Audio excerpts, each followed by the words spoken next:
हैं वहाँ के, और आप जो है हमें मूसली से, किसान कैसे मूसली की खेती करेगा, कैसे करेगी खेती, और उसका मार्केट और उसमें क्या लाभ किसान को होगा, किसान मूसली की खेती करके समृद्ध बने, इस दिशा में आपका प्रयास, कल जो आपने मार्गदर्शन दिया उससे बहुत किसानों का इंटरेस्ट बढ़ा है और वो संकल्पित हो रहे हैं, और मुझे लगता है कि आपके मार्गदर्शन से ये परिणाम सामने आएगा कि किसान जो है अपने-अपने खेत में मूसली की खेती करेगा, और वो एक अपने छोटे से ज़मीन के हिस्से में एक अच्छी आमदनी करेगा, तो उसके से पड़ोसी किसान भी प्रेरणा लेंगे, और अन्य अच्छा, इसमें सिर्फ छिंदवाड़ा ही नहीं, आपके मार्गदर्शन से मध्य प्रदेश ही नहीं, अन्य राज्यों के भी किसान जुड़े होते हैं, तो विभिन्न राज्यों में आपका ये संदेश पहुंच रहा है योगहार के माध्यम से। और जैसा हमारी Patanjali organic research institute Haridwar का उद्देश्य है कि प्राकृतिक जैविक खेती हर घर घर हो,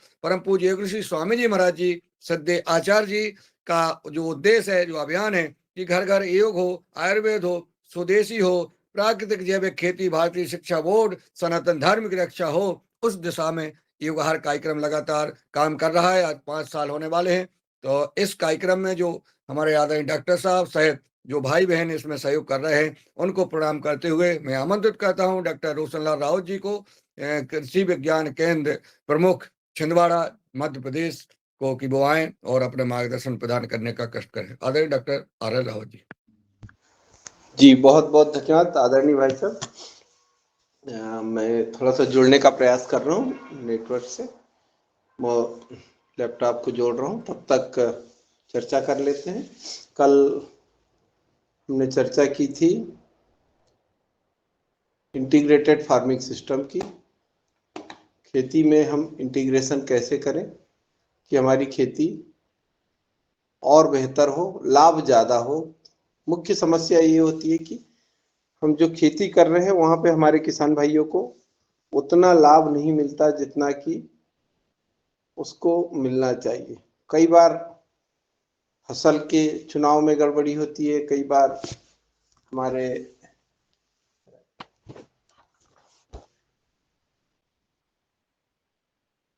जो क्रियाकलाप करते हैं, खेती की जो हम बातें करते हैं उसमें गड़बड़ी होती है।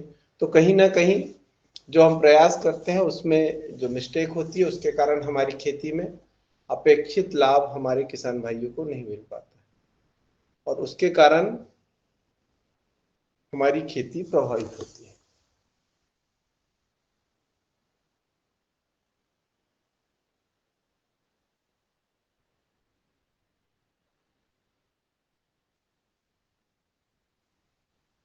नेटवर्क थोड़ा स्लो चल रहा है।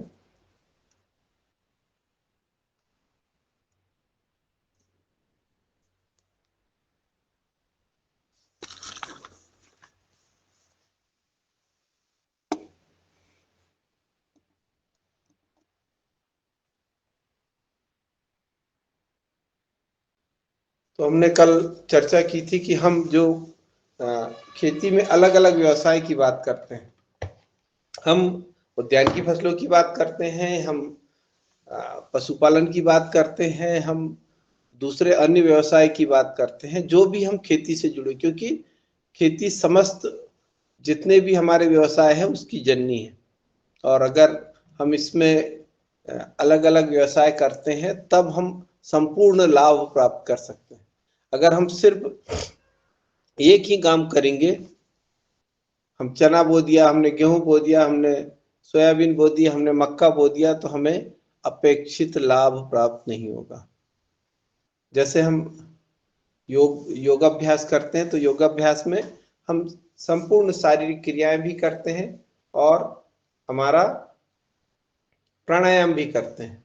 तो हम सिर्फ अगर संपूर्ण लाभ प्राप्त करना है खेती में, तो हमको सभी तरह की प्रक्रियाओं को करना होगा। खेती से जुड़े हुए हमारे जो भी व्यवसाय हैं, जो हम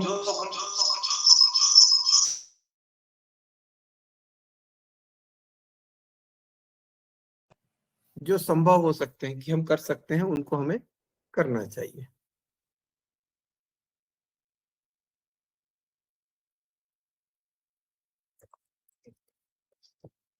प्रेजेंटेशन खोल लेता हूँ।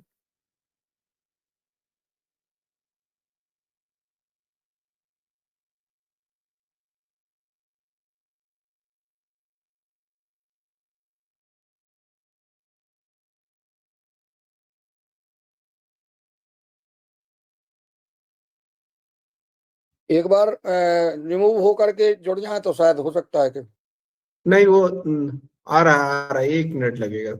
कोई दिक्कत नहीं सर। जी। तो क्या योग भी करा और तो फिर उतना टाइम नहीं मिलता ना, पहले फिर व्हाट्सएप खोलो लैपटॉप में, फिर उसके बाद वापस आना पड़ता। तो वो उतना टाइम मैंने कल क्या किया था कि शुरू में जो उसको खोल लिया था। सर मूसली की खेती में बहुत लाभ की बात आप बता रहे हो, तो टाइम तो लगना ही है, लग जाए, हम लोग बेटा भी इंतजार करेंगे। जी जी जी। महत्वपूर्ण मार्गदर्शन है आपका। प्रीता साकरे बहन जी कह रही हम बालाघाट में फंसे, बुला रहे हैं अब तो। बालाघाट वाले जो है। हम बालाघाट से गए कहाँ है? हाँ ठीक है तो। हम वही हैं। देखना भर है, दृष्टि अंतर से देखना है, अंतर की दृष्टि से देखेंगे तो हम वही देखेंगे।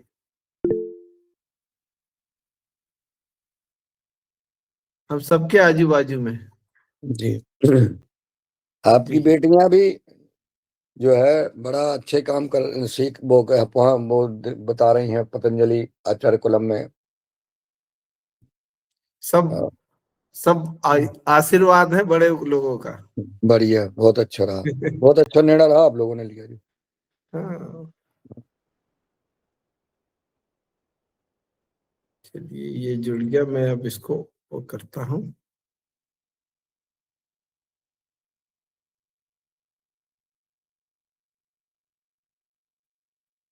दिख रहा है भाई साहब? जी सर, दिख जी रहा आ है, गया दिख सर, रहा आ है। गया। सफेद जी सफेद मूसली जी जी। किसी भी प्रकार की तथा पढ़ने को भी मिल रहा है, बढ़िया, वाह। बड़ी ठीक है भाई साहब। चलिए, ये बीच में आ रहा है, इसको थोड़ा सा वो कर दो।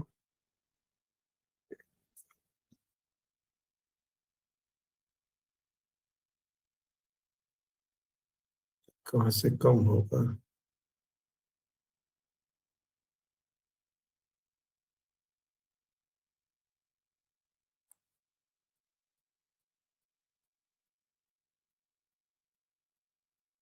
आवाज आ रही है? जी आ रही है। जी। तो सफेद मूसली की हम चर्चा करेंगे। ये हर तरह से स्वास्थ्यवर्धक है। मतलब इसको पावर टॉनिक कहा जाता है।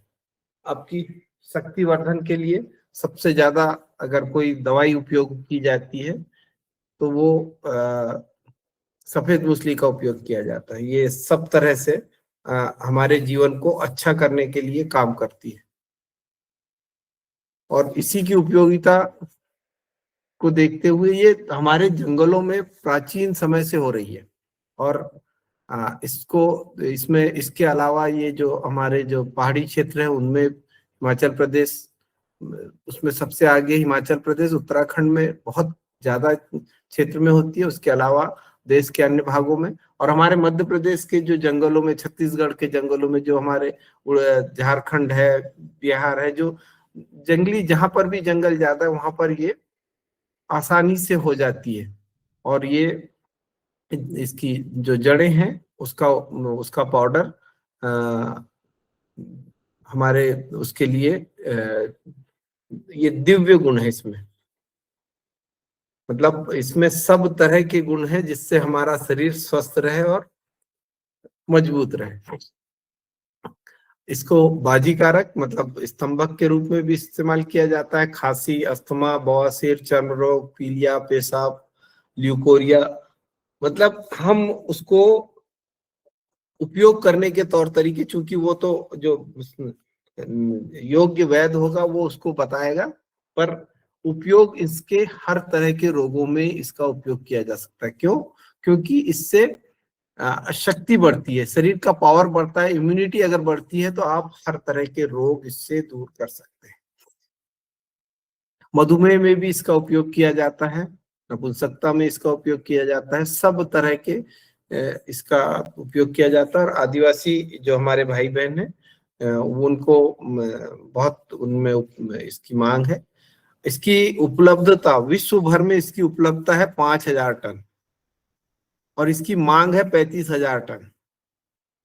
तो लगभग 7 गुना इसकी मांग है ज्यादा और उत्पादन कम है।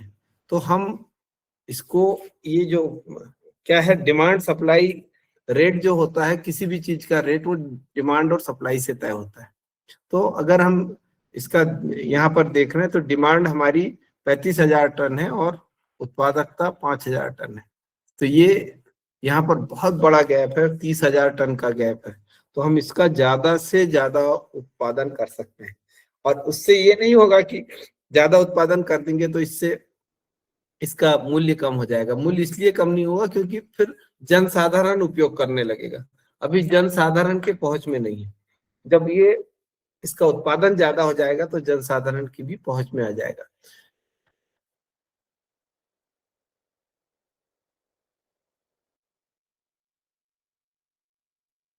ये जो है, ये जैसा यहाँ पे लिखा है कि ये कंद वाला पौधा है। जड़ें होती है इसकी, जड़ों में जैसे हमारा कंद निकलता है, जो शकरकंद जिसको बोलते हैं, वैसे इसकी सफेद जड़ें निकलती हैं। और जो जड़ें हैं वो उनमें जो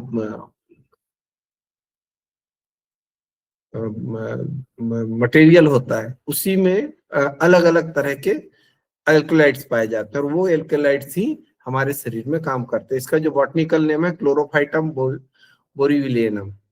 और ये इसका जो अलग अलग भाषा में अलग अलग नाम है इसका। गुजराती में सब धेली मुसली कहते हैं, उत्तर प्रदेश में खैरुआ कहते हैं, मराठी में सुफेला या सुफेद के नाम से इसको जानते हैं, मलयालम में सेदेवेली के नाम से जानते हैं, तमिल में तानिर्वितांग के नाम से जानते हैं, अरबी में शके केली के नाम से जानते हैं। मतलब इसको हर जगह, हर भाषा में, हर क्षेत्र में, पूरी दुनिया में इसको उपयोग किया जाता है शक्तिवर्धक के रूप में। जो मुख्य प्रजाति है वो क्लोरोफाइटम बोरीविलियनम, उसके अलावा chlorophytum tuberosum, chlorophytum arundinaceum, chlorophytum attenuatum, chlorophytum breviscapum. तो ये अलग अलग जातियां हैं इसकी, लेकिन सबसे ज्यादा जो है बोरीविलियनम जो है इसकी, ये जाति जो है ये सबसे ज्यादा उगाई जाती है। और इसकी मोटाई जो है वो ज्यादा होती है, तो इसके लिए इसको उपयोग किया जाता है। ये यहाँ पे दिया हुआ है कि ट्यूबरोसम जो है उसमें छिलका नहीं उतरता है, तो इसके कारण इसका उपयोग कम किया जाता है। आगे हम इसको देखेंगे कि इसको कैसे उपयोग किया जाता है, किस तरह से किया जाता है। ये इसमें कुछ वैरायटी निकली हुई है, DB13 और DB14 किस्म है ये इसकी, जिनका उपयोग किया जाता है कल्टीवेशन के लिए, किसान भाई के कल्टीवेशन के लिए। डॉक्टर साहब स्किन नहीं बदला रही आपकी? स्किन चेंज नहीं हो रही? नहीं हो रही, वो ही रखी है पहली वाली है। एक मिनट, अभी क्या दिख रहा है? अब बदला रही डॉक्टर साहब, अब बदला रही। अब वो पहले वाली पे आ गए। अब तो पहले वाली पे आ गए। ये दूसरी वाली दिख रही है? हाँ जी, हाँ जी, हाँ आप दिखी। ये दूसरी ठीक है ना? चलिए, ये हाँ जी, हाँ आप दिख रही, और फुल स्क्रीन नहीं आ रहा होगा ना जी। एक मिनट, आप देखिए फुल स्क्रीन है। अब बदलिए। जी हाँ, जी हाँ, सफेद हाँ जी हाँ, हाँ अगली दिख रही है? हाँ जी हाँ, जी हाँ, आप बदल रही। चलिए आगे चलते हैं। प्रजातियां हो गई थी हमारी। इसमें उपलब्धता ये वही चीजें हैं, कहाँ होता है, किस तरह होता है। ये कंदरूपी पौधा है जैसा कि हम सभी जानते हैं, और ये लगभग बहुत ज्यादा ठंड पड़ती है उन क्षेत्रों को छोड़ के सब जगह सब क्षेत्रों में इसकी खेती की जा सकती है ना। और ये चूंकि जमीन के अंदर होता है तो ऐसी जमीन होना चाहिए, बहुत ज्यादा खाली जमीन में ये नहीं होगा। तो सैंडी लोम सॉइल, जिसको हम दोमट मिट्टी कहते हैं, या हल्की जो जमीन है, हल्की सैंडी जो जमीन है, वो लोमी सॉइल जिसको बोलते हैं, उसमें भी ये बढ़िया होगा। भारी जमीन में कंद का डेवलपमेंट अच्छा नहीं होता, तो भारी जमीन में जो अंडरग्राउंड फसलें हैं उनको कम लगाया जाता है। तो अगर जो लोमी सॉइल है उसमें अगर आप लगाते हैं तो इसकी उत्पादकता बहुत बढ़िया आएगी। जहां पर हम मूली, गाजर, अदरक, ये जो अंडरग्राउंड फसलें वो लेते हैं, वहां पर इसका उत्पादन बढ़िया होगा। और इसके लिए जमीन में कार्बन परसेंटेज अच्छा होना चाहिए, वो तो हर फसलों के लिए आवश्यक है। तो अच्छे कार्बन वाली जमीन हो।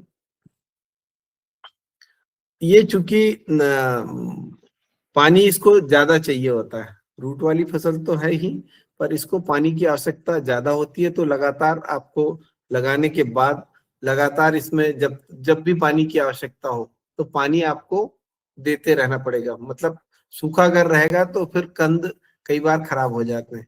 तो कंद बनते तक, अंतिम समय तक हम इसको पानी देते रहते हैं। और पानी देने का समय जैसी आपका खेत हल्का सा मांगने लगता है, सूखने के लगता है, उस समय हम इसको पानी दें।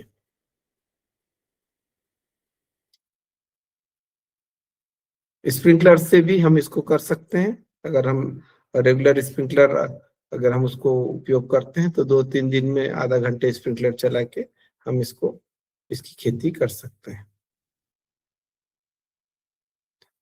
खेती करने के लिए जो तरीके हैं उसको पहले हम इसको गहरी जुताई करने के लिए, अगर 3 साल में हम एक बार गहरी जुताई करते हैं, तो हम अगर खेती शुरू कर रहे हैं पहले साल जैसा हम अभी प्रयास करेंगे, तो एक बार हम उसकी गहरी जुताई करते हैं खेत की एमबी प्लाऊ से, जिस खेत में हमको मूसली लेना है। जैसी हमारी चर्चा हो रही है कि हम 0.1 डिसिमिल मतलब 0.1 हेक्टेयर उसमें अगर हम खेती शुरू करेंगे तो हम या 10 डेसिमिल में, 20 डेसिमिल में अपने हिसाब से शुरू करें इसको। और उसमें उतनी जगह को हम अच्छे से एमबी प्लाऊ से जुताई कर लें, और फिर उसमें गोबर की खाद, अच्छी बढ़िया पकी हुई गोबर की खाद को उसमें जो अगर 10 डिसमिल ले रहे हैं तो कम से कम 2-3 ट्राली, उसमें 2 ट्राली गोबर की खाद मिला दें और अच्छे से उसको मिला के कल्टीवेटर से उसको मिला दें। और उसके बाद फिर इसको वो करें। हम इसमें यूरिया, इसमें चूंकि ये कहीं से लिया है तो उसमें यूरिया दिया, पर हमको इसमें बिल्कुल नहीं डालना है, कोई फर्टिलाइजर का उपयोग नहीं करना है। अगर हमारे पास 1/4 एकड़ ले लेंगे सर। हाँ 1/4 एकड़ ले लीजिए। 0.1 हेक्टेयर का जो होगा तो लगभग 1/4 हेक्टेयर हो जाएगा। 0.4 हेक्टेयर का 1 एकड़ हो जाता है, 0.1 हेक्टेयर मतलब 1/4 एकड़, 1/4 हिस्सा, 40 डिसमिल, है ना। तो ये इसका जो महीना है ये लगभग 8 से 10 महीने की फसल है। तो समय के हिसाब से ठंड पड़ेगी, वो जिस तरह से होगा तो फसल की अवधि जो है वो कम ज्यादा हो सकती है, पर 10 महीने तक जा सकती है। ठीक है। और जून जुलाई में हम इसको लगाते हैं, जून में हमको इसकी वो करनी है, और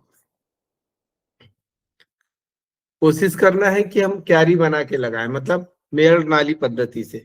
मेड़ सर नाली में अभी तो फरवरी में खुद गई सर लोगों की, जनवरी के हाँ फर्स्ट जून, शरद भैया जून में लगी तो जून से 6 महीने वो हो गए, 2 महीने फरवरी के, 8 महीने, तो 8 से 10 महीने की है फसल। अगर हम जून में लगा रहे हैं और तो ये फरवरी में उसकी खुदाई हो जाएगी। तो उसको ये है कि जितना जैसे आप निकालेंगे, जितना अच्छा मतलब पका के निकालेंगे तो उसमें जो अल्कलॉइड्स है उतने अच्छे डेवलप होंगे। जितना अर्ली निकाल लेंगे, जैसे आलू को हम अर्ली निकाल लेते हैं, तो आलू अर्ली निकालने के बाद उसमें जो छिलका है वो पतला हो जाता है, तो वो उसमें वो जो मैच्योरिटी है उतना डेवलप नहीं होता। तो हमको अच्छा पका के, क्योंकि औषधि महत्व की चीजें हैं तो इसको थोड़ा अच्छा पका के निकालें। फरवरी तक जाएगी, जून से फरवरी तक जरूर जाएगी, फरवरी मार्च भी ये जा सकती है। ठीक है। और मतलब जो भी है बेड्स बना के, जैसे हम करते हैं, हम दूसरी फसलों की खेती करते हैं तो हम बेड्स बनाते हैं, तो बेड्स बना के 1 फीट ऊंचे अगर हमारे बेड बनते हैं, 3-4 फीट चौड़े भी हो सकते हैं, उनमें हम इसको लगा सकते हैं। और हमारी जो सिंगल बेड्स भी बनाते हैं तो उसमें भी लगा सकते हैं, पर सिंगल बेड में क्या होता है, खुल जाती है आजू बाजू से, मिट्टी चढ़ाना आजकल होता नहीं है, पहले ये था मिट्टी चढ़ जाती थी। तो चौड़े बेड्स जो है वो ज्यादा अच्छे होते हैं, तो वो ज्यादा आसान होगा। इसमें हम फिंगर्स का उपयोग करते हैं, जो पिछली फसल होती है उसके जो कंद निकले होते हैं उन्हीं को हम इसके लिए उपयोग करते हैं। तो इसमें जो छोटे ट्यूबर्स होते हैं, जो उसमें से हम सार्ट कर लेते हैं, साफ सुथरे हों और स्वस्थ हों, ऐसे जो कंद हैं उनको इकट्ठा कर लेते हैं, और जो बड़े वाले एक सार कंद होते हैं उनको हम मार्केटिंग कर देते हैं, और कुछ जो स्वस्थ कंद होते हैं, थोड़े छोटे होते हैं, उनको हम इसके लिए काय के लिए उपयोग करते हैं, लगाने के लिए। इसमें ये ध्यान रखते हैं कि जो भी कंद हम लेते हैं तो कंद के ऊपर थोड़ा सा जो ऊपर का भाग वो जरूर हो, तो वो जो उसका क्राउन होता है उसी से उसके पौधे बनते हैं, तो ये रहना चाहिए उसमें थोड़ा सा भाग, जिससे उसकी मतलब जिसमें शाखाएं निकलती है, तो वो थोड़ा सा भाग उसमें होना चाहिए, वो नहीं कटना चाहिए। कई बार क्या होता है, निकालने में, उखाड़ने में, साफ करने में वो कटता है, तो उसमें फिर आपका जो ग्रोथ नहीं आएगी और पौधा नहीं बनेगा। तो छिलका भी नहीं निकलना चाहिए, क्योंकि छिलका थोड़ा सा इसका नाजुक होता है, तो अगर क्षतिग्रस्त होगा तो वो भी दिक्कत करेगा। तो पहले निकाल के थोड़ा सा छायादार जगह में हल्का सा उसको सुखा लें, बीज को ट्रीट करते हैं और फिर उसके बाद उसको लगाते हैं। सर बीज कितना लगेगा और उत्पादन कितना होगा? ये आगे बता रहे भैया।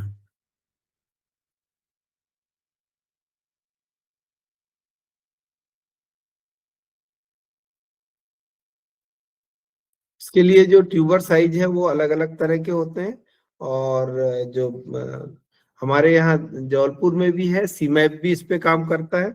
सीमैप लखनऊ से भी वैरायटी निकली हुई है, तो वहां से भी सफेद मूसली का बीज अपने को मिल सकता है।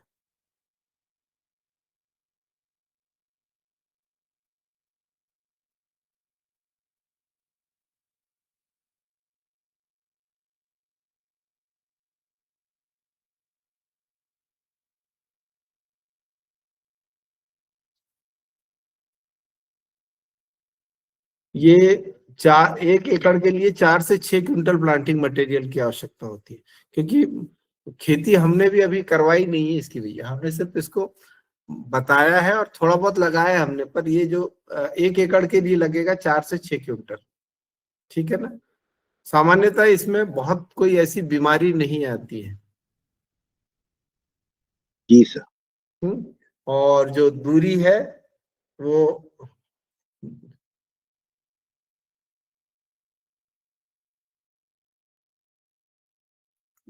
6x6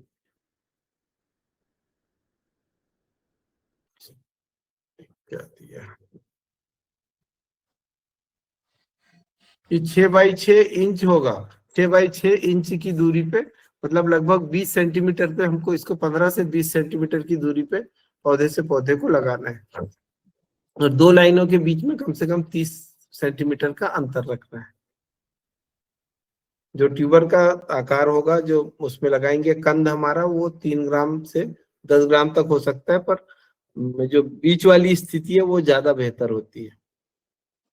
बीज को, जो भी हम मटेरियल लाते हैं उसको हमको उपचारित करना होता है, तो उपचारित करने के लिए हम बीजामृत बना के बीज को उपचारित कर सकते हैं। बीजामृत तो सबको मालूम होगा ना?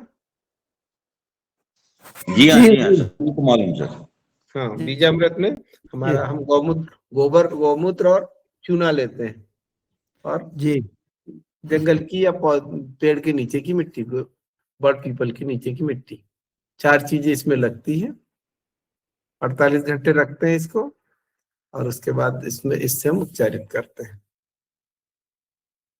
ट्राइकोडर्मा से भी कर सकते हैं? बिल्कुल कर सकते हैं, ट्राइकोडर्मा स्यूडोमोनास से कर सकते हैं। इसमें हम जब लगाते हैं तो जमीन में पहले से हम इरिगेट कर देते हैं और उसके बाद थोड़ी सी जब नमी इस लायक हो जाए कि हम खेत में जा सके, उस समय फिर इसमें छेद कर करके उन ट्यूबर्स को हम सीधे सीधे जमीन में लगा देते हैं और आजू बाजू से दबा देते हैं ताकि वो मिट्टी उससे जुड़ जाए। ज्यादा छोटे फिंगर हो तो 2-2 फिंगर्स भी इसमें लगा सकते हैं। सीधी ही लगानी होती है, आड़ी तिरछी लगाने से उसको फिर पौधे को तैयार होने में टाइम लगता है। तो उसको सीधा लगा के और आजू बाजू से मिट्टी को दबा दें ताकि वो आसपास उससे फिंगर से चिपक जाए उसकी।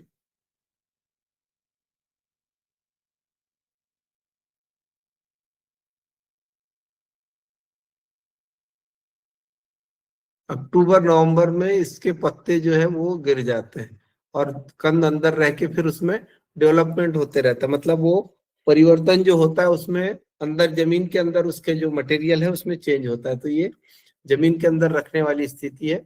वो जो हमारा नवंबर से जो 3 महीने है वो जमीन के अंदर रहेगा। तो इसी बीच लोग निकाल लेते हैं, इसलिए इस तरह ये बोल रहे हैं कि अभी निकल गए। तो ये 25 मतलब 4 से 5 गुना कंद तैयार हो जाता है। 5 ग्राम का हमने लिया है तो ये 25 ग्राम 30 ग्राम का हो जाएगा। 10 ग्राम का लिया है तो 50 ग्राम का हो जाएगा। तो ये हमारे कंद जो है जैसे शकरकंद होते हैं तो ये 250 ग्राम तक की मिट्टी की उर्वरता के हिसाब से ये 250 ग्राम तक के कंद हमको मिल सकते हैं। अब ये हमको देखना है कि किस तरह के हमको कंद मिले हैं और फिर इसको पौधों में एक एक उसमें संख्या कितनी आई है। अगर संख्या ज्यादा होगी तो ट्यूबर्स का आकार छोटा होगा, संख्या कम होगी तो ट्यूबर का आकार बड़ा होगा। ये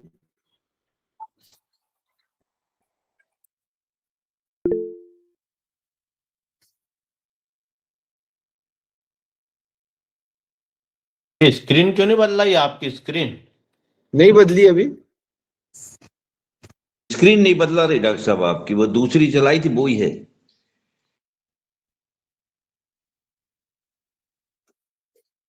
अभी दिख रहा है? हाँ बदल हाँ गई। वही। हाँ, ये इसमें जो है 250 ग्राम तक कंद का वजन आ जाएगा। और ये कंद की फोटो है क्या? कंद की फोटो अभी मेरे पास नहीं है, मैं अलग से देख के आपको फोटो अलग से वो कर देंगे। ट्यूबर्स जो आते हैं उसके जैसे कंद जो आते हैं ना अपने शकरकंद में उसी तरह लगते हैं इसमें बिल्कुल।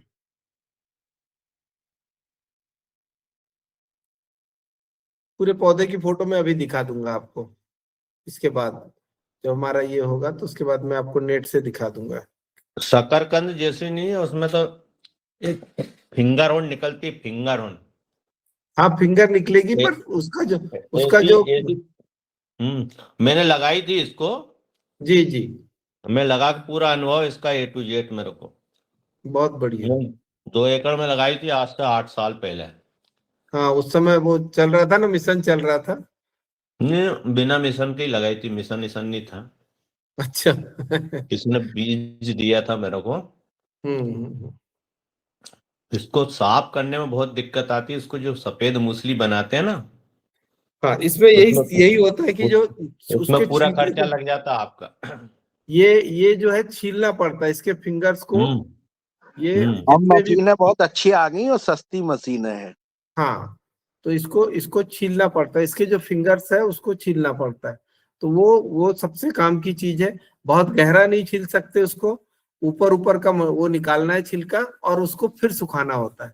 अगर आपने छीलने में थोड़ी सी गड़बड़ी की तो ये काला हो जाता है और काला हुआ तो उसकी जो वैल्यू है वो कम हो जाती है। यही सारी जो इसमें ध्यान देने की बात है यहीं पे आके होती है। तो इस पर थोड़ा सा हम और देखेंगे, वहां पे कुछ लोगों को अगर जरूरत होगी तो CMAP में ट्रेनिंग करा देंगे। जी जी जी। अगर आप लोग कुछ तैयार होते हैं 4-5 लोग तो मैं वहाँ लखनऊ सीमैप बात कर लूंगा, तो वो आपको प्रशिक्षण भी वहां से मिल जाएगा। 3-4-5 दिन का जो उनका वो होगा, तो वहां पे बात कर लेंगे कि औषधि पौधों के लिए वो मतलब इनकी खेती के लिए कब उनका चालू हो रहा है, तो वो अलग अलग वहाँ पे चलते रहते हैं। दादू की टीम तैयार है सर। बिल्कुल बिल्कुल जी जियो। जी। और ये देखो, इसमें मैंने करवाया नहीं है, इसलिए मुझे बहुत ज्यादा इसका वो नहीं है, सिर्फ जी ये है सर, कि सर मेरा निवेदन यह है, जी हमारे यहाँ एक ढाबा कला में पिछले बार एक किसान ने किया, 4 एकड़ में उनने लगाई थी। और 4 एकड़ में लगाने के बाद अभी जब उनका उत्पादन हुआ, जैसा सर भैया कह रहे हैं, निश्चित रूप से उन्होंने नवंबर के अंत में निकाल ली, और निकाल करके उनका उत्पादन तो ज़्यादा नहीं हुआ, परंतु वो ये कह रहे थे कि भैया ये काली मिट्टी में सफल नहीं हो रही है। काली ऐसा मिट्टी में तो बिल्कुल नहीं होगी। काली ऐसा मिट्टी उनका में कहना है। जी हाँ। आपको जमीन चाहिए, मैंने शुरू में ही कहा था, सबसे पहले कहा था कि जमीन आपको वैसी चाहिए, सैंडी लोम, जिसको हाँ दोमट मिट्टी कहते हैं। दोमट मिट्टी चाहिए, हल्की, मतलब जितनी, जैसे गाजर मूली आप लगाते तो गाजर मूली काली मिट्टी में लगाओगे तो आपकी मूली नहीं बढ़ती, उसका साइज उतना नहीं आता।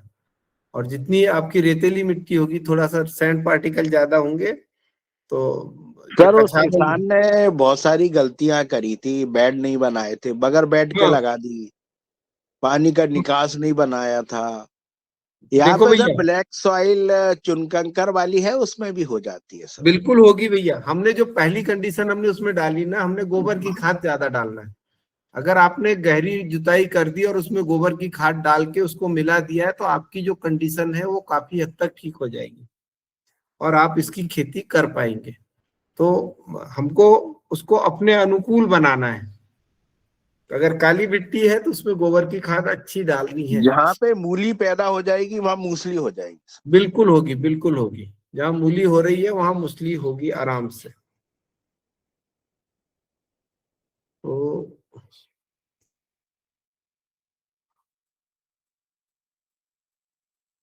इसमें ये है, कलर नवंबर के बाद निकाली जा सकती है। पर ये जो यहाँ पे अगर नवंबर के बाद निकाली जा सकती है, तो ये तो इसकी जो हुई 5 महीने की हुई, हम 8 महीने की बात कर रहे हैं। तो ये थोड़ा सा इसको मैं देखता हूँ एक बार, थोड़ा सा मुझे भी इसको और देखना पड़ेगा, है ना, क्योंकि अब ये मूसली उखाड़ने के समय वेराइटियां आ तो गई हैं सर, कम डेज की वेराइटियां आ गई है। पर ये है, जमीन में इसको कुछ दिन रखना चाहिए।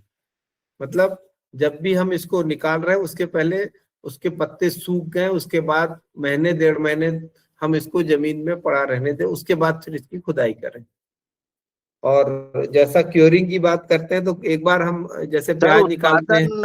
उत्पादन लिटरेचर कितना बोलता है सर इसका? 1 मिनट आगे बता रहा हूँ भैया।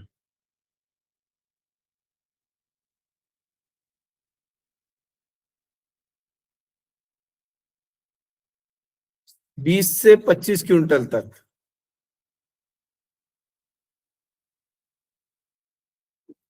25 क्विंटल से सूखी कितनी प्राप्त होगी सर? सूखी देखिए भैया, जितने भी ये जड़ वाली फसलें, इनमें 15% से 20% रिकवरी आएगी, तो अपन 15 मान के चलें। मतलब इसमें 6 का भाग दे दें जो भी है उससे, 6 चौ 24, 4 क्विंटल आएगी। अगर 24 क्विंटल हुई तो 4 क्विंटल आएगी आपकी। 4 क्विंटल भी 4 लाख से ऊपर की है सर। बिल्कुल बिल्कुल, 4 क्विंटल होती तो 4 लाख से ऊपर की होगी। अब ये है उसको साफ करना, वो थोड़ा सा। सर आजकल मशीनें बहुत अच्छी आ गई है, अभी आप जब हमें भेजेंगे ना, हाँ तो वहाँ मशीनें देखने को आजकल 1.5-2 लाख में इतनी अच्छी मशीन आ गई है कि वो बहुत बढ़िया। एक मशीन भी अगर ग्रुप ने ले ली तो हाँ। मशीन सभी के यहाँ काम आ जाएगी सर। तो मुझे भैया ये जो अपना ग्रुप है उसके नाम दे देंगे, 2-4 लोग मैं यहाँ से कर लूंगा, और नाम दे देंगे तो मैं एक लेटर उनको सीमैप वालों को लिख दूंगा और जी उनसे बात कर लूंगा वहां पे कि सर ये ऐसा ऐसा है, ये हमारे लोग आ रहे हैं, तो इनके लिए समय बताइए, तो वो फिर मैनेज कर देते हैं। ठीक है सर। दादू नाम दे दें। है ना, एक लिस्ट बना के, फोन नंबर, मोबाइल और नाम, गांव, वो सारी लिस्ट में एक बन जाए। ठीक है ना? सबसे अच्छी बात है सर, मूसली में कोई कीड़े नहीं लगते हैं हाँ हाँ, और कोई बड़ी बीमारी, मार्केट की कोई कमी नहीं है, मार्केट की बिल्कुल कमी नहीं। दूसरा, बीमारी कोई ऐसी नहीं आती। और ये हमारा बहुत, कहना है जब अपन जे भी कर रहे हैं सर, तो 20 रुपए किलो वाली चीज क्यों करें अपन। बिल्कुल बिल्कुल सही कह रहे हैं। मेरा कहना है कि जैसे योगा आर के ग्रुप को तो 1000 रुपए किलो की चीज पैदा करना ही चाहिए, चाहे कुछ भी हो जाए। उससे कम वाली बात नहीं करनी, उससे कम कम की बात वाली ही नहीं बात करनी है। उनको सपने में भी नहीं आनी चाहिए। भैया मगर इसको बेचना तो नीमच और रतलाम ही पड़ेगा, अपने इधर मार्केट ही नहीं है इसका। आप पैदा तो करो, बिक तो आप जाएगी। पैदा करो, नीमच मंडी में 1 लाख रुपए कुंटल की फसल है, अपन तो फॉरेन में बेच देंगे, आप चिंता काहे कर रहे हैं। डिमांड चलो बहुत ठीक है। पैदा करो, क्वालिटी होना चाहिए। ये उपयोग में किस उपयोग के यानी इसके गुणधर्म यानी उपयोगिता क्या है आदरणीय रोशनलाल भैया इसकी? शक्तिवर्धक है शुरू ये। में ही बताया था। अच्छा, मैं थोड़ा सा आप हाँ, वो आप बच्चों के साथ थे ना, तो ये जिस तरह की जो भी बीमारियां हो, हर तरह की बीमारियों में काम आती है, हर तरह से। आप क्योंकि शक्तिवर्धक है तो इम्यूनिटी बढ़ाती है, इम्यूनिटी पावर बढ़ाती है, और इम्यूनिटी आपकी बड़ी रहेगी तो आपको किसी भी तरह की बीमारी नहीं होगी। तो उपयोग में कैसे लानी पड़ेगी? इसको उपयोग में वैद्य की कैसे सहायता लानी? लेनी पड़ेगी। सर इसमें ऐसा रोशनलाल राउत वैद्य नहीं है सर, इसमें सामूहिक रूप से करेंगे तो जी। फायदा है और व्यक्तिगत रूप से करेंगे तो नुकसान हो जाता है।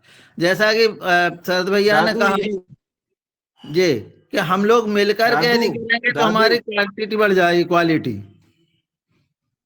दादू आदरणीय, हमारे परम आदरणीय प्रधानमंत्री जी ने एफपीओ का कॉन्सेप्ट इसीलिए लाया है कि हम मिलके करें, छोटे किसान मिलके खेती करें और मिलके प्रोडक्ट बेचें। तो जब मिलके बेचोगे तो आपका पावर बढ़ेगा, आपकी सेलिंग कैपेसिटी है वो बढ़ जाएगी, आप को रोक सकते हैं, आप भाव तोल कर सकते हैं, मोल भाव कर सकते हैं। एफपीओ का कॉन्सेप्ट ये है कि हम मिलकर चीजों को बेचे, एक की प्रॉब्लम सबकी सबकी प्रॉब्लम हो, तब हम आगे बढ़ेंगे। जी रोशनलाल भैया, अब आगे प्रश्न हैंड राइज है डॉक्टर किशोर दुबे सर का। जी धन्यवाद बहन जी, बहुत अच्छी चर्चा है और महंगी से महंगा क्रॉप बनाना चाहिए, उगाना चाहिए, इससे सभी सहमत है। सिर्फ मैं पुराना थोड़ा अनुभव बोल देता हमारे वर्धा जिले का, कि ऐसी जो ये मेडिसिनल प्लांट्स है, कोई भी मूसली का भी हमारे पास चंद्रपुर जिले का उदाहरण है। 4-5 साल के पहले एक किसान ने 1.5-2 एकड़ में मूसली उगाई, बेचने की समस्या आई। तो अभी रोशनलाल जी ने और बाकी लोगों ने जो बोला है वही सही बात है कि बड़ी मात्रा में हमारे पास में वो होनी चाहिए और कॉन्ट्रैक्ट फार्मिंग होना चाहिए। अगर हमारे पास पक्का लेवाल है तो ही मेडिसिनल के पीछे जाओ, वरना जाओ मत। 1000 नहीं 10,000 रुपए किलो की भी चीज रही तो अपन इंडिपेंडेंट बेचने लायक है तो उसमें काम करो, वरना मत करो। हमारा वर्धा जिले का 3 क्रॉप्स का अनुभव है। पहला तो है वो बैंगन, जिसको सोलानम नायग्रम या सोलानम खासियानम बोलते, रोशनलाल सर समझ गए, जिसको काटेरी बैंगन बोलते। हमारे यहाँ पे वो मेडिसिन के लिए 5-5, 10-10 एकड़ लोगों ने लगाई थी, करीबन 15-20 साल के पहले की है। और परचेस वाला था जैन इरिगेशन, जिसका बड़ा नाम है। जैन इरिगेशन के लोग आए थे, उन्होंने कांटेक्ट किए थे, और जब बेचने की बात आई तो आपका जो भटा है वो पीला ही है, कम पीला है, वो दूसरा है ही नहीं, उसमें क्वालिटी नहीं है।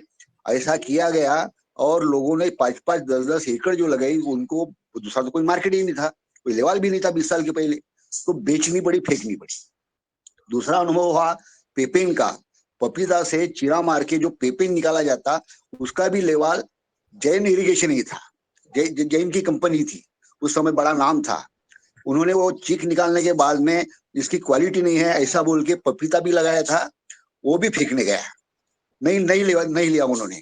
तीसरा है कोलियस करके, हमारे यहाँ जो ये कंद बनते ना, जैसे सफेद मूसली के बनते, वैसे ही कोलियस के कंद, उसकी खेती हमारे वर्धा जिले में करीबन 50 एकड़ हुई।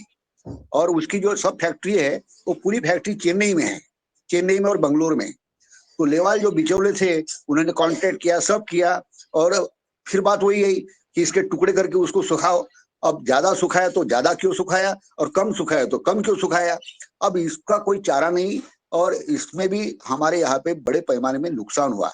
मैं आपको किसी को डिसअपॉइंट करना नहीं चाहता, मेरा सिर्फ इतना ही कहना है कि पक्का अगर कॉन्ट्रैक्ट होता है किसी कंपनी के साथ तो उसी के साथ जाओ, वरना इसके पीछे मत भागो। बस यही मेरा कहना है। धन्यवाद सर। मैं एक सजेशन छोटा सा दुबे सर आपको रोकना चाहता हूँ। इसमें हम लोगों ने मार्केटिंग देखा कि यहाँ पे जो रतलाम है और जो मंडियां हैं, अब बहुत अच्छी मूसली क्या शॉर्टेज हो गई ना, तो मूसली बिकने लगी है और दूसरी कंपनियां विदेशों से बुलवा रही हैं। तो अब जो मार्केट हो गया, और इसमें जो योगाहार कार्यक्रम है, इसमें आपका आशीर्वाद सबका रहेगा ना। हम लोग सबके मार्गदर्शन में, अब इसमें राव साहब का मार्गदर्शन, आपका मार्गदर्शन, संतोष सर का मार्गदर्शन, इसमें सबकी एनर्जी लग जाएगी तो वो एक विशेष योगाहारी जो मूसली होगी वो बहुत विशिष्ट होगी और उसकी डिमांड बहुत आएगी। जी हो जी है कि बड़े क्वांटिटी में और कॉन्ट्रैक्ट के साथ में करो तो उसमें फायदा होगा। और आज 15-20 साल में, 10 साल में, 5 साल में परिस्थिति बहुत बदल गई है। डिजिटल मार्केटिंग आ गया है, देश विदेश में बेच सकते हैं, और शरद भाई जैसा आदमी अगर लीड ले तो वो बेच सकता है। तो उसके साथ ऐसे ही लोगों के साथ में, रोशन लाल सर के साथ में ऐसा बना के ग्रुप में क्वांटिटी बनाओ, तभी वो इसमें आगे जाओ। बस यही मेरा कहना है। धन्यवाद जी, बहुत सुंदर। एक्चुअली में जो जितने भी प्रोडक्ट हम कर रहे हैं तो उसमें यही ध्यान देना है कि हमारे पास हम क्वालिटी अच्छी करें और दूसरा एक साथ मिलके करें। एकला चलो रे में गड़बड़ हो जाएगा, एकला चलो रे में खेती नहीं होगी, ये बिल्कुल समझ लें। और अगर किसानों की पावर बढ़ानी है तो आपको यूनाइट रहना पड़ेगा, क्योंकि ये अत्यधिक असंगठित क्षेत्र है। खेती पूरे दुनिया में असंगठित क्षेत्र में माना जाता है, क्योंकि इसमें हर आदमी इंडिविजुअल अपनी अपनी चीजें करता है। और हिंदुस्तान में बहुत छोटी जोतों के कारण यह और ज्यादा असंगठित है, क्योंकि हमारी जोतें बहुत कम है। किसी के पास 2 एकड़ है, किसी के पास 10 एकड़ है, किसी के पास 5 एकड़ है, किसी के पास आधा एकड़ है। 40, 50, 100 एकड़ वाले किसानों की संख्या बहुत कम है। तो ये जो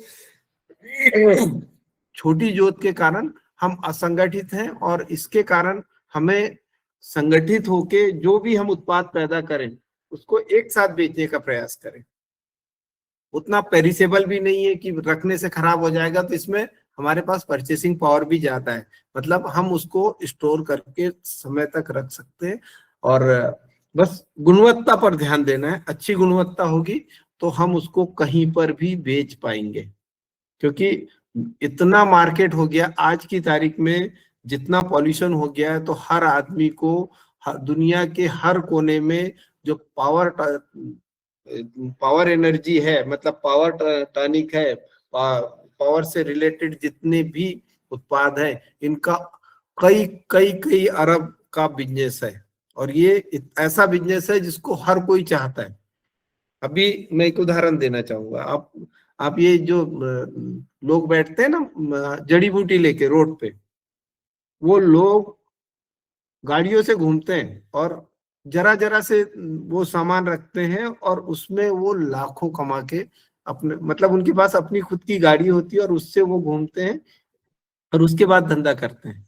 तो ये पावर बिजनेस, जो शक्ति का बिजनेस है, वो बहुत ज्यादा ऊपर है। और इसको बस सिर्फ हमको सोचना है कि कैसे हम अच्छे से अच्छा उत्पादन कर सके। तो फसल जो चुनाव है हमारा बहुत अच्छा है, इसमें मुझे नहीं लगता कि हम फेलुअर होंगे।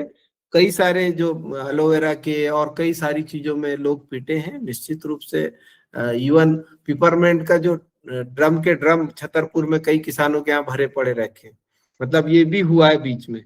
तो उससे वो मेंथा की खेती में भी बहुत लोगों को दिक्कत हुई। तो सब खेती में दिक्कत हो सकती है अगर आपके पास संसाधन सही नहीं है, और दूसरा जो हम यूनिटी नहीं है, एक साथ मिलके नहीं कर रहे हैं। मैं समझता हूँ इसमें हम कर पाएंगे। और मेरा जहां तक जो भी आप बोलेंगे उस तरह का प्रयास, जिस लेवल से आप कहेंगे उस लेवल से मैं आपके साथ जुड़ने को तैयार हूँ। जी हूँ। जी जी, बहुत सुंदर। संगठित होकर ही काम करना है और बहुत ही अच्छी चर्चा सदन में हो रही है। मगर अभी हैंड राइज तो नारायण मीना जी भाई साहब और हमारे बने सिंह भैया का है, मगर मैं 2 मिनट के लिए आदरणीय पवन कुमार सर को सादर आमंत्रित करती हूँ आज की इस चर्चा पर अपने मार्गदर्शन के लिए। आदरणीय पवन कुमार सर, मेरी आवाज आप तक आ रही है? चलिए, सर तक आवाज नहीं जा रही है। आदरणीय नारायण मीना जी भाई साहब। जी बहन जी, नमस्कार, सबको नमन। और डॉक्टर साहब ने बहुत ही अच्छी चर्चा की आज और बहुत ही अच्छा मूसली की खेती पर मार्गदर्शन दिया यहाँ पर। मैं ये कह रहा था डॉक्टर साहब, जैसे मूसली अपन पैदा करते हैं उसमें आपने ये कहा कि उसका छिलका निकालना पड़ता है जब उस मार्केट में जाएगी, तो उसका छिलका भी बिक सकता है मार्केट में? कुछ तो उसमें होता होगा, उसको मैं समझूंगा अभी छिलके का क्या कुछ होता गुण है। होंगे उसके छिलके में, वो भी बिक सकता है मार्केट में। हाँ हाँ बिल्कुल, आज की तारीख में सब बिक रहा है, तो उसका भी उस पे भी हम देखेंगे क्या हो सकता है उसका, क्योंकि मुझे मुझे उतना अभी ज्ञान नहीं है उसका, तो मैं पढ़ूंगा उसको अभी और लोगों से बात करूंगा, तो कुछ ना कुछ तो उसका निकलता ही होगा, तो एक बार हम देख लेंगे। जी जी जी, यहाँ पर क्या दोमट मिट्टी है यहाँ पर अपने होशंगाबाद नर्मदापुरम में, यहाँ तो अच्छी पैदा होगी वो वो काफी, नर्मदा और हम सभी लोग सहमत हैं उसके लिए। नर्मदा मैया के जी आसपास बढ़िया होगी, जी जी, हाँ, हम कोई सभी सहमत समस्या है, नहीं। लगाएंगे उसको सर, बिल्कुल। इसमें तो नारायण भैया जितना जीव अमृत गो अमृतम डालो उतना फायदा। और 1000 जी हाँ, रुपए वो किलो तो की आप, चीज में अपन क्या है कि आयुर्वेदिक का जो जैसे रहता है ना कि भाई बार बार डालना पड़ता, महंगा पड़ता है। मेरा ये है जी कि अच्छी चीज उगाए कि उसमें 4 बार भी गो अमृतम डालना पड़े तो आपको लोड ना आए। अरे अपन भैया, अपन 4 नहीं, अपन 10 बार डाल दें। अपन तो वो भूसी की खेती कर रहे हैं 3-4 एकड़ में, जीवामृत, घनजीवामृत बस और बस बीजा, बस यही डालते वही। हैं ना पूरा अपन। और ये एक बार अगर अपनी टीम से और पूरा बढ़िया हो गया ना, आप देखना ये क्रॉप बहुत ऊपर ले जाने वाली है। नाम हो जी जाएगा बिल्कुल पूरी बिल्कुल। देश दुनिया में, नाम हो जाएगा, ग्रुप बन जाएगा योगाहार की मुस्ली, उसको ब्रांड सही बना बात, बिल्कुल देंगे। बिल्कुल डॉक्टर सही साहब। बात है।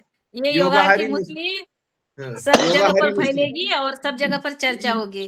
भाई चलिए, ब्रांड देखो का बहुत सुंदर। इसमें सब ब्रांड का स्पेशलिस्ट है। नाम भी तय हो गया, योगाहारी राम साहब मुस्ली। हॉर्टिकल्चर से और संतोष सर उधर से, पवन सर, सब मिट्टी परीक्षण, हर क्षेत्र के यहाँ पे बैठे, दुबे सर, सब लोग बैठे हुए हैं। तो सबके मार्गदर्शन में अगर हम मूसली नहीं कर पाए तो कैसे नहीं कर पाए? बिल्कुल बिल्कुल, फिर तो वो संभव तो ही बहुत बढ़िया। नहीं पॉसिबल होगी। अगर हम ऐसे में नहीं। और सर इसके बहुत साथ सुंदर क्या है, शरद अपने भैया। यहाँ का लोकल लोकल के भी अपना साथ देगा सर, उनका भी साथ लेंगे पूरा इसमें अपन। बिल्कुल सर। रावत सर तो है ही। बिल्कुल बिल्कुल। चलिए, अब योगाहार की मुस्ली तय हो चुकी है, तो आगे हमारे बिंदेश्वर भैया का इसका भी दिन हैंड और राइज फिक्स है। कर दें रंजना बहन जी, इसका दिन जी और कि एक दिन किस दिन ये मीटिंग फिक्स रहेगी हमेशा, तो वो दिन बिल्कुल और आप बिल्कुल बिल्कुल, इसका शुभ मुहूर्त करना है और सबको बुलाना है मध्य प्रदेश में। ये पत्रा दिखवाना चलिए, पड़ेगा पहले, पत्रा मुहूर्त के लिए।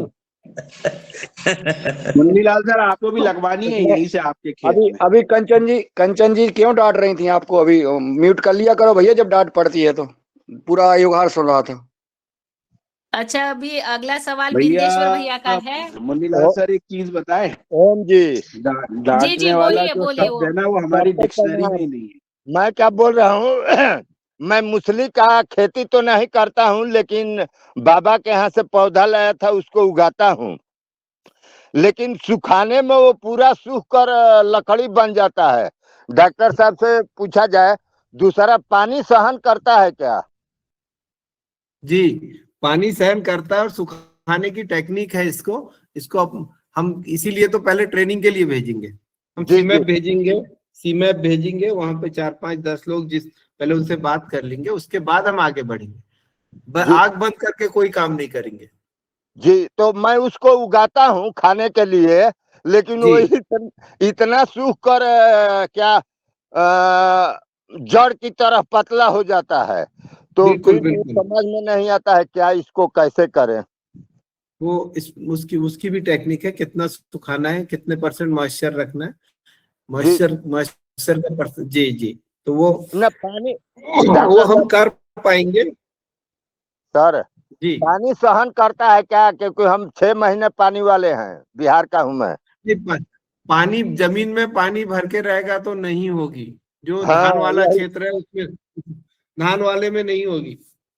आपको पानी में कुछ नहीं होगा। पानी में सिर्फ धान हो सकती है, बाकी जी। कुछ नहीं होगा। हाँ। सतावर जी, शतावर भी नहीं होगी पानी में, बच की उसको भी खेती सूखा होगी चाहिए। डॉक्टर साहब, बच की खेती। बच हो सकती है, बच हो सकती है, बच को पानी सूट कर लेती है। पर बहुत पानी भरा होगा भैया तो बच भी नहीं होगी। अब अश्वगंधा अश्वगंधा भी नहीं होगा, जड़ नीचे जड़ सड़ जाएगी। ये सब सूखे की खेती है ना।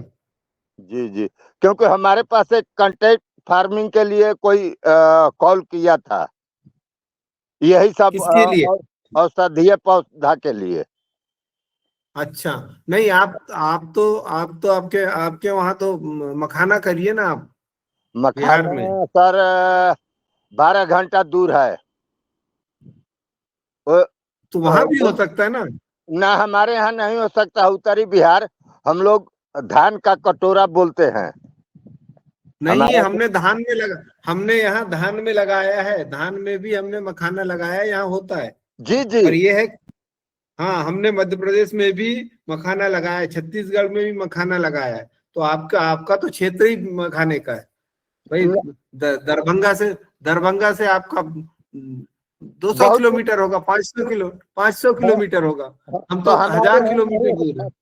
हमारे यहाँ उसमें लेबर काम नहीं कर पाएंगे, क्योंकि वो खुद हाँ, हमारी खेत लेते हैं तो धान उपजाते हैं, गेहूं चना करते हैं। तो मखाना वाला तालाब होता है, तालाब में घुस के और उसको फल को निकाला जाता है, फिर उसके बाद प्रोसेसिंग होता है। अब मशीनें आ गई हैं। बहन आप जी, थोड़ा सा देखिए। दूसरा प्रश्न लें। दूसरा प्रश्न है, राकेश गौर जी है, बड़े सिंह जी, इनका प्रश्न ले। राकेश जी का प्रश्न है, जी अभी ओम। उनको लेते हैं, फिर हमारा समय भी हो रहा है। जी, आदरणीय हो राकेश गया। भैया। जी राकेश ओम भैया। जी ओम जी, सदन में सभी को। डॉक्टर साहब, ये जानना चाह रहा था कि ये जो औषधि खेती इनमें क्या पूरा ऑर्गेनिक पद्धति से ही करते हैं या केमिकल पद्धति से भी होती हैं क्या? राकेश भैया, इसको ऑर्गेनिक ही करेंगे, क्योंकि केमिकल से करते हैं लोग, पर करना नहीं चाहिए, क्योंकि ये मेडिसिनल के उपयोग में होती है। और वैसे तो हो रही 90% ऑर्गेनिक ही हो रही है, पर कहीं कहीं कुछ लोग केमिकल भी करते हैं। ये बिल्कुल नहीं, मैं गुणवत्ता के लिए पूछ रहा हूँ कि गुणवत्ता, जैसे आप बोल रहे थे गुणवत्ता हर चीज में उसमें काम करती, तो गुणवत्ता तभी आती है जब उसको पूरे पोषक तत्व उपलब्ध हो। ऑर्गेनिक होगी तभी आपकी क्वालिटी अच्छी होगी। अगर ऑर्गेनिक नहीं है तो क्वालिटी नहीं होगी अच्छी। जी वो जी चीज जी नहीं जी। आएगी। बिल्कुल। मैंने अभी आधा एकड़ में अश्वगंधा लगाया सर, और मखाने का बीज भी डाला है, नर्सरी बनाई है। निकल आया, उगा है क्या? हाँ, निकल गया। पत्ती पे ऊपर पत्ती तैर रही है पानी में। वो प्रोजेक्ट हमने सबमिट किया था, वो 3 जिलों के लिए, जी 4 जिलों के लिए, नर्मदापुरम, बालाघाट, सिवनी, छिंदवाड़ा। जी। वो डिपार्टमेंट, वो केवीके को आना था, वो डिपार्टमेंट ने उसको वो कर लिया, उसमें था। जी चलिए बढ़िया, आप करिए। कोई समस्या हो तो बताइएगा मखाना में। जी जी जरूर सर। चलिए, अगला बहुत ज्यादा प्रश्न पानी लेते हैं। भरने की जरूरत नहीं है इसमें, बहुत ज्यादा पानी भरने की जरूरत नहीं, 1 फीट पानी में हो जाएगा आपको। ठीक सर, इतना ही, ज्यादा नहीं लिया अपन ने पानी उसमें। हाँ, ठीक। चलिए, अगला प्रश्न है हमारे बने सिंह भैया का। आदरणीय बने सिंह भैया आप करें, और लास्ट में हमारे मुन्नीलाल भैया जी कार्यक्रम का समापन करेंगे। जी वो।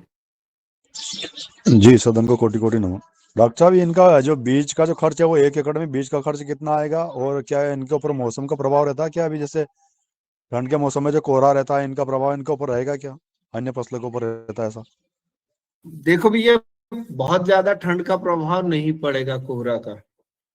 और तो बहुत, अगर एकदम बर्फबारी जैसी चीज हो गई तब तो दिक्कत होगी, और उतना ज्यादा उसका कोहरा का प्रभाव इसमें नहीं पड़ेगा। और दूसरा, रेट का जो है, तो रेट का तो मुझे भी अभी एग्जैक्ट नहीं मालूम है, पर यह है कि खर्चा रूसी का है बीज का, जैसे आलू लगाने वाले को खर्चा बीज का लगता है, अदरक हल्दी लगाने वाले को बीज का खर्चा लगता है, क्योंकि जितनी ट्यूबर वाली फसलें हैं इनमें बीज का खर्चा ही सबसे ज्यादा होता है।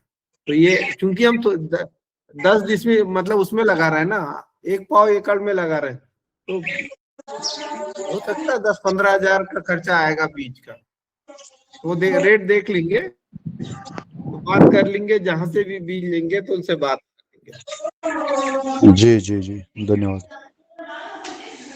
जी डॉक्टर साहब, पूरे क्षेत्र में हम लगाएंगे तो 25 डिसमिल से कम में नहीं लगाएंगे। 25 डिसमिल शरद भैया के निर्देश से 25 डिसमिल तो जरूर लगाएंगे सभी लोग। बिल्कुल बिल्कुल, इतना रखें, 25 डिसमिल सब लोग रखें, मिनिमम 25 और ज्यादा जिसको करना है। चले तो विश्राम। लेकिन 25 तो करना आज है। की चर्चा को विराम दे भैया, शरद भैया। जी जी जी सर मैं आभार कर दूं सर क्या? जी कर दीजिए, आभार कर दीजिए। करा दीजिए। आज की ये योगशाला बहुत अच्छी रही और आज हमारे जो मुख्य अतिथि राव साहब ने बहुत अच्छे से मूसली के विषय में बताया और योगाहार की मूसली का जन्म होने वाला है। इसमें सभी वैज्ञानिकों का, सभी का सहयोग लेते हुए इस मूसली का उत्पादन होगा और मुझे लगता है इस योगाहार की मूसली के जो चमत्कार हैं वो पूरा देश देखेगा। फिर कल नए जोश के साथ, नए अतिथि के साथ, आज जो लोग शामिल हुए सभी का बहुत बहुत आभार। आज का कार्यक्रम यहीं समाप्त और कल फिर नए जोश के साथ, नए अतिथि के साथ। ओम प्रणाम, जय गौ माता।